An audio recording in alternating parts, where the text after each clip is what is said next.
अध्याय 1 भारत का संक्षिप्त परिचय। टॉपिक देश का नाम भारत का नाम भारत कैसे पड़ा, इस पर विद्वान एक मत नहीं है। कुछ विद्वानों के अनुसार दुष्यंत के पुत्र का नाम भरत था। भरत के नाम पर ही इस देश का नाम भारत पड़ा।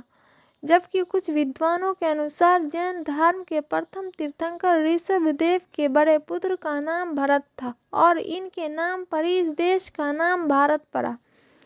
ईरानियों ने इस देश को हिंदुस्तान तथा यूनानियों ने इस देश को इंडिया कहकर संबोधित किया है। हिंदुस्तान शब्द का प्रयोग तुर्क सत्ता की स्थापना के बाद प्रचलित हुआ। उस समय हिंदुस्तान की भौगोलिक सीमा उन क्षेत्रों पर आधारित थी जो तुर्क सत्ता के अधीन थे।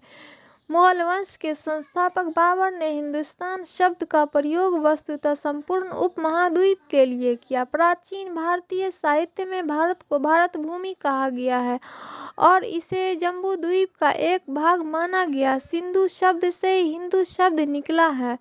सिंधु नदी के किनारे सिंडोन अर्थात कपास के उपजाए जाने के कारण इस नदी को सिंधु नदी कहा जाने लगा है।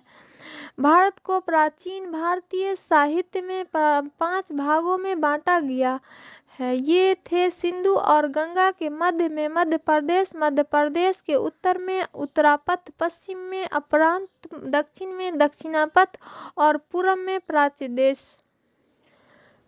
सिंधु और गंगा के बीच वाला क्षेत्र जो मध्य प्रदेश कहलाता था, इसे ही पतंजलि ने आर्यावर्त कहा है।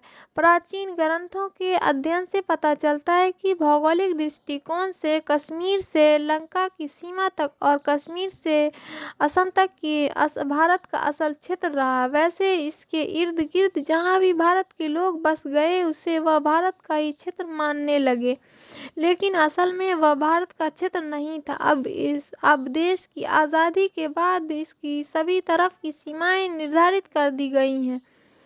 हमारे संविधान निर्माताओं ने भारतीय संविधान में इस देश का नाम India that is Bharat bracket में इंडिया जो कि भारत है रख दिया। अतः अब इस देश का नाम कश्मीर से कन्याकुमारी तक और बंगाल की खाड़ी से अरब सागर तक बिना किसी विवाद के इंडिया या भारत